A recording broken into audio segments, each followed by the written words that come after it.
Hello. I have a series of questions, I think, for, is it Professor Hurt?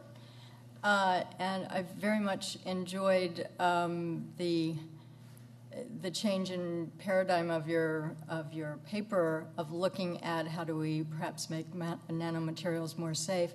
To me, it's a little bit analogous to what happened in health sciences about 8 years ago in the study of aging and anti-aging and disease, and why don't we do further studies on really healthy, really long-lived people and see what they're doing right rather than what the rest of us are doing wrong, some of us.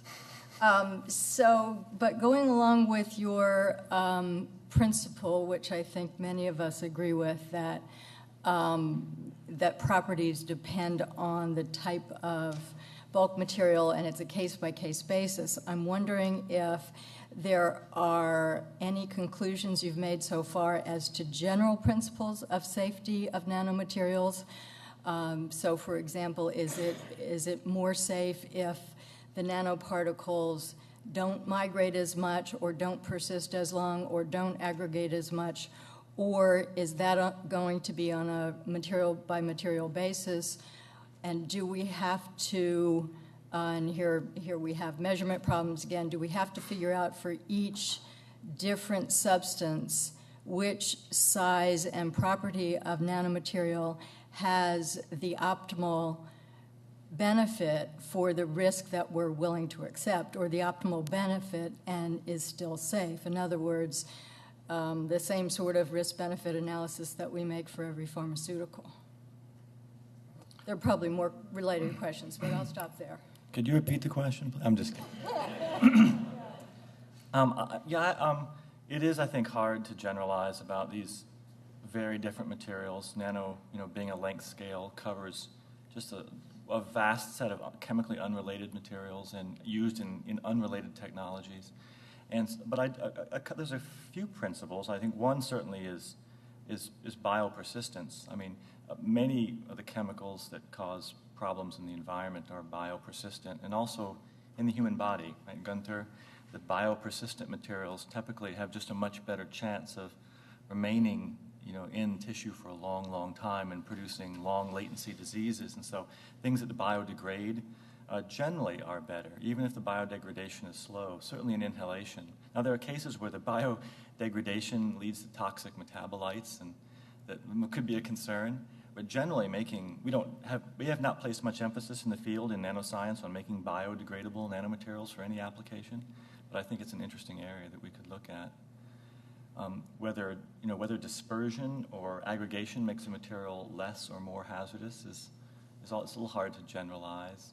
I think some materials that aggregate might certainly settle in environmental systems and may behave more like larger particles, although they can often retain much of their surface area after aggregation because the surface area is still there, but they're in a bunch of grapes type of structure that allows them to hydrodynamically behave differently. So we actually, as a materials person, we don't spend a lot of time, and maybe wrongly so, thinking about what general principles might make nanomaterials safe. It's a hard thing to work on. But there's a lot of interest in grouping nanomaterials into like clusters. And that's a very valuable thing to do, and to look at that family of materials just to reduce the workload and to understand if there are principles or design principles that could be useful for that family that might make them safer or less safe. I think that's where the field might be headed, to avoid the absolute case-by-case. Or I really enjoyed yesterday the nanoparticle by nanoparticle approach, which would definitely keep us busy for a while. But intellectually justifiable clusters of nanomaterials and related families can be a nice way to attack the field.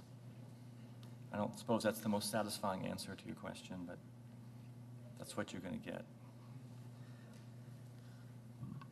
Thanks. I really enjoyed this set of papers, and as a political scientist, but who's been paying attention to nano for a while, and actually I took my last science classes in college, so it's not so far back. But I learned a lot, and I also didn't learn a lot. So, I saw things that I didn't learn yet, which was kind of cool. But I think for the purposes, perhaps, of this conference, I would be really interested in understanding from each of the now panelists what it is that you learned from the other presentations on this panel, or what it is from the other papers you found most important. Because, to the extent that we can reach the goals of the conference, particularly coming to any kind of convergence around definitions for regulation, each of your perspectives is going to have to be brought to bear in any convergent process. I guess I can start. I realize that the nomenclature and the attempts to classify these systems and the frustration that I feel when I read the literature is endemic in this room, and nothing's really changed from what I sensed 3 or 4 years ago in terms of reaching any convergence.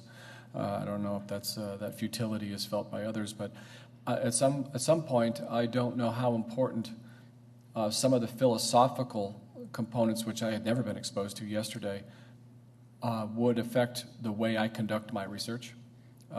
I think they're interesting ontological arguments, and if people provoked me yesterday in ways that I hadn't been tweaked before to think about these issues, it doesn't really change the way I do business every day.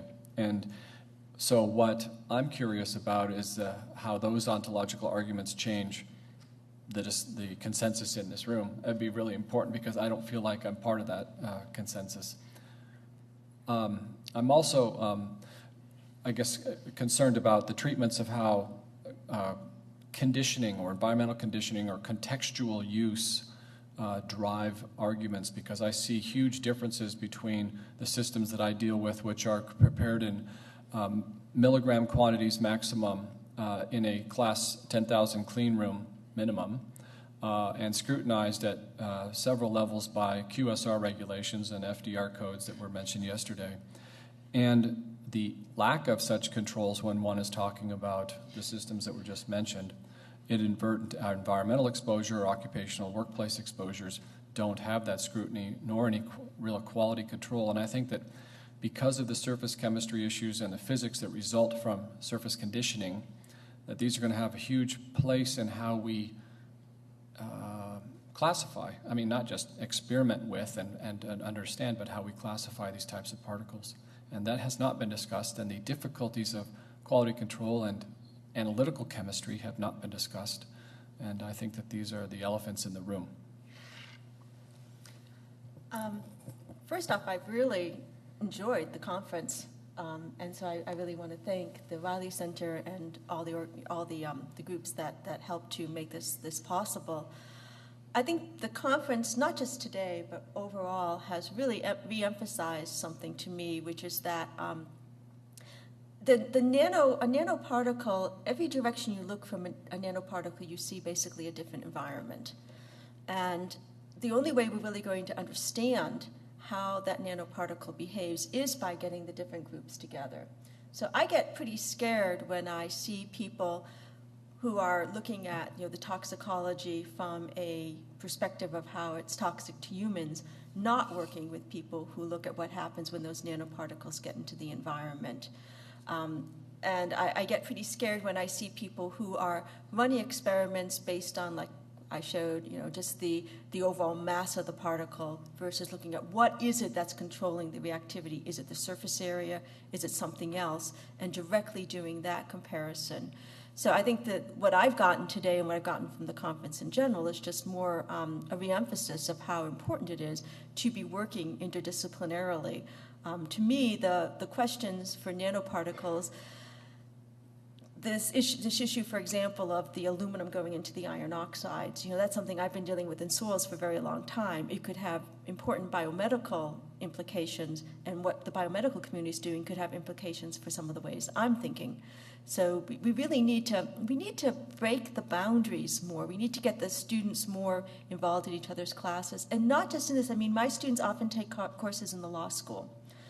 They tell them that they enjoy them a lot more than my courses, but and I've got two of my one master's and one PhD student who went on to get degrees in environmental law after getting their degrees with me, which really tells you how much they hated what I do. I'm kind of a hard taskmaster, worse than law school apparently, but that has to happen. I mean, when you start getting engineers and geologists who have done nanotechnology and get them to go get law degrees, and I don't know whether you can go vice versa, that's where we're really going to make the breakthroughs. I won't say much, but I was really, very impressed with the very thoughtful way our colleagues in social science and philosophy and law had been looking at this problem. And I think what we're trying to do here is very difficult. And the fact that we have, even recognition that there's a question about whether or not we should, whether nano is the right sort of label around which to build regulation or not. I know in the physical sciences there are nano-skeptics. And there's lots of research in this area, but the nano-skeptics typically come in the flavor of people who think there's no real reason to organize research around a length scale or talk about research in some way associated with a particular length scale. And even the nanotechnology funding has been migrating back toward applications and things rather than pure nanoscience research. So I learned a lot yesterday, David, and I think that this discussion has been is on the right track. And what the FDA is doing, I think, is really interesting to decide that they largely had the tools to govern nanotechnology applications because they have such a rigorous process to begin with. Now they're stuck with the 1930s dichotomy of chemical versus physical action, but even there we've brought the most high-powered philosophy to bear to try to decide how to answer that question. So I'm optimistic that groups like this, especially if there are more of them, could really contribute to the discussion as we go forward. I'm actually pushing in a similar direction, and this has been a very valuable interchange for me and obviously for many. But I'm wondering about your reflections on how scientists can contribute to the activities and work of the ethics specialists and policy people. And I guess you'll be coming at it from different directions. First speaker really gave me a sense, among other things, of how this high-end medical development is pushed, and of how scientists are in a way carried along with it. And so I'd be interested in that sort of comment. But my general question is, what are your own thoughts about what scientists can contribute to the work of specialists here? And I won't ask more broadly because that's a whole other area. But I'm wondering what you think about what you can talk about and how and in what forums with people who are not in the science and engineering but are quite ready to learn in just the ways that you've presented material to us. I think in preparing for this forum, I threw a lot of my normal slides out. One of the reasons is this forum's not about me and my little myopic research focus, and I think that what Professor Hurt put up as his first slide was very telling, in that you can go to literature right now and find out anything you want. And I think that's a huge disservice to the community that is not scientific or that is not biomedically scientific. That is, if you're out there reading and you want to understand if carbon nanotubes are toxic, depending on which journal you pick up and what year and what perspective, you can find out any answer you wish. And if you went no further, you would come away with that perception, which I think is extremely disservicing. And so therefore, I think the value of what I tried to do in these fora and what I sensed Professor Hurt was doing was to present a consensus view of surveying the data and trying for me to distill the data fairly for an audience that doesn't immerse themselves in these data every day. And that's why I changed my talk last night. And I think that service is very valuable, because learning one-offs or learning some particular bias, I think, is an enormous disservice and is a loss of an opportunity for this type of forum to learn. So consensus building for me is presenting the fairest data that represents, for me, the fairest consensus of where we are right now, And pointing out notable exceptions to that, I think, is also important, and why then we think that there are exceptions in order to develop a knowledge of where we need to work further and where we need to endeavor further to provide a stronger consensus building exercise. So as a physical scientist, I think that I can contribute to this community best by culling the literature to the best of my scientific and expertise abilities and trying to present then the consensus of where I see things now and how you should think about that field from the perspective of somebody immersed in it every day. And I think that Professor Hurt did a good job of saying what's going to happen if we don't do that, because everyone's going to come away with their different perspectives, which is in fact the dance that we see going on right now. Now the second point you brought up, and I'll just be brief, is about what happens when you mix capitalism and financial gain and self-aggrandizement into this whole thing. And that's a totally different ethical discussion that, in fact, pervades almost all of our lives, because all of us as opportunists and as experts in our field at some point are tempted by the abilities to, simple inabilities of entrepreneurship that are enabled by our country and our business structure. And I think that this is not a discussion that's appropriate for this forum. I think it's a personal ethics issue, but there are incentivizations that occur particularly in my business, where medicines and new medicines are being brought to market every day that are only marginally more effective than the old medicines and do not have a compelling case that they are much better, don't have a safety and efficacy profile that is much better, but because they are also RANds, they are allowed to then enter the system. And so our 510 equivalency program is one example of producing another also RAN drug, another also RAN device, which in my opinion does not contribute to betterment, does not contribute very much to improvement. And what's also interesting is that the cost structures associated with these also RAN approvals are not helping the financial burden of our healthcare system either. So I would, with the risk of editorializing, I simply think that there are, in the pharmaceutical and the biomedical industry, certain marginal practices occurring now in business that, because the avenues exist to produce a drug to market at substantial gain to investors and to certain market participants, they're not necessarily benefiting the patient nor the system that we're all paying into, the insurance reimbursement system. I have two comments. And since there's a lot of people in here are academics, I know I'm going to be saying something that many of you have heard many times before.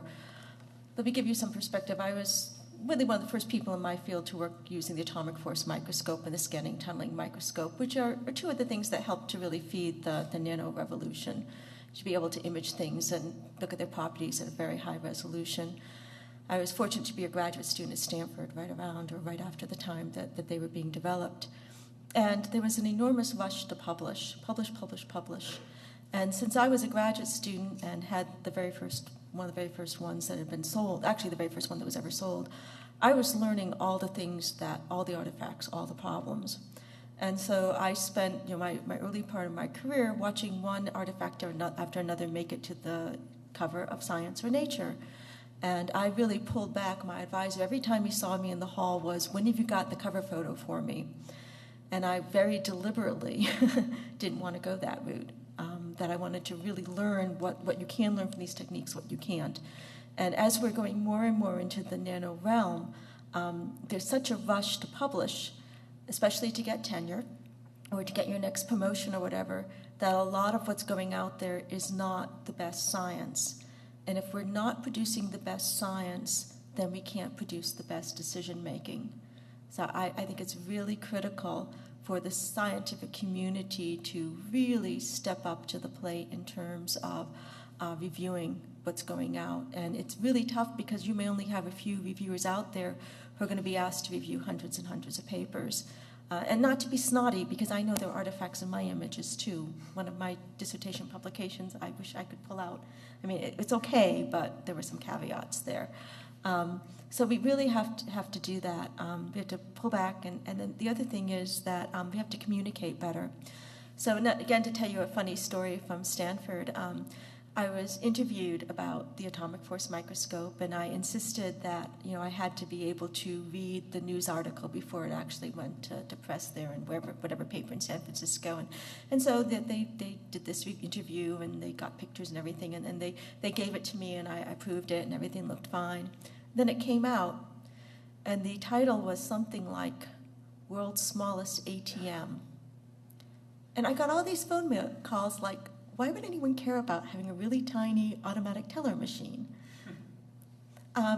So it ends up that the editor had seen it just as it was going to press and said, oh, there has to be a typo here, and changed the whole article to be about a small ATM instead of a small atomic force microscope. Now, every journalism student should have to take at least one course in science and engineering. Okay, well, the science may work, the engineering is a really hard thing to push. But we have to constantly be very vigilant about out there communicating well, making sure that the facts are gotten straight, and working with the news organizations to make sure that things aren't so hyped that there's a backlash when we find out that things aren't what we thought they were, to make sure that our ideas and opinions and our findings are correctly expressed. And until, because regulations a lot of times happen, my husband grew up in Cleveland, Nugent's song, the burning, that's what really led to the Clean Water Act, Cuyahoga River being on fire. So much of regulation is driven by news, and we as scientists have to be very proactive in making sure that news is right. I suppose what we can offer and should offer is personal engagement, in forums such as this. If physical scientists and life scientists don't get involved with ethicists and social scientists and legal professionals, then you bring all this expertise to bear, but all from the nanoscience side, all you have is sort of nanotechnology 101 kind of material about the major classes of materials and the unique properties and the things that you read in the sort of on the websites. And if you go to the primary literature, as David said, you just get, it's really, primary literature is not designed or suitable for really extracting large conclusions. And scientists in print won't commit to things like, well, this material looks pretty safe, or I don't see a major environmental issue associated with this material. No one wants to put that in print when it could be wrong, and it just is too strong a conclusion. But in forums like this, we can talk about our ideas with minimal consequences. And maybe, I know in the legal area, you need some directions and basic ideas that would help guide sound regulation. And so it's nice if we can all work together. But there are barriers. At our institute in Brown, we are charged with bringing nanoscientists together with biologists and social scientists, and it sometimes works and sometimes doesn't. Doing state-of-the-art work in any of our fields requires full-time commitment, as we know. So hanging around with legal people and such can be seen as a distraction. But it's nice if the federal government and if our institutions all promote that and allow us, incentivize people to work in teams and really try to bring the different minds together in ways like this. We're all spend our time thanking the organizers for this unique function. It has been pretty unique. So. Well, on behalf of everybody that's sitting here, I want to thank the speakers for their thoughtful and wonderful presentations.